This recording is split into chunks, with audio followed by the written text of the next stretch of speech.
De tous les miroirs que l'homme a inventés, le théâtre est peut-être le plus étonnant.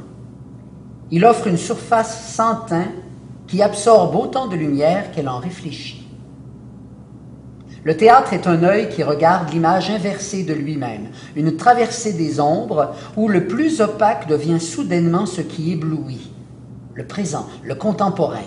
C'est ce que traque le théâtre dans les paroles et les gestes de ce qui est passé. C'est une machine à répandre l'ombre sur les lumières factices et débusquer les opacités qui parlent. C'est un acteur ou une actrice qui convoque les fantômes d'une humanité élusive, impalpable, et qui pèse pourtant de toute son ombre sur votre vie. Et de cette condensation des ombres, des manteaux de basalte naissent et tombent sur nos épaules.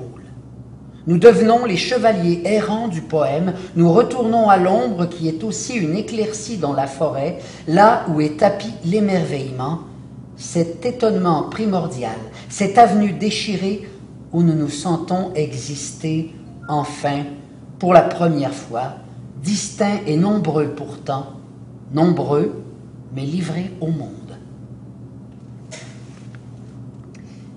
Dans le faisceau du projecteur, l'acteur, l'actrice voit danser des mondes, pulvérisation des siècles qui flottent en convoi désordonné, tatars refluant vers la Mongolie, foule hurlant sa folie de machines dans les rues de Manhattan, germination jaune des nuits d'insomnie, Bamako saigné à blanc, le moutonnement échevelé des mers du Sud, l'émiettement des textes de loi, les flocons de salive de 1000 oraisons, de 10 000 prêches, de milliards de métaphores échouées et transformées en sel piquant par le branle qu'un désir souverain imprime au monde, unique moteur des astres et des cœurs.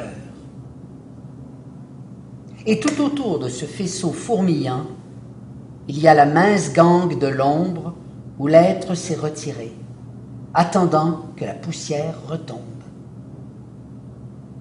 Qu'il ou elle se taise, et le silence recompose sa toile, un moment suspendu au-dessus du plancher de scène, et nous sommes pris de vertige, celui de l'être découvrant sa nudité face à lui-même et au monde.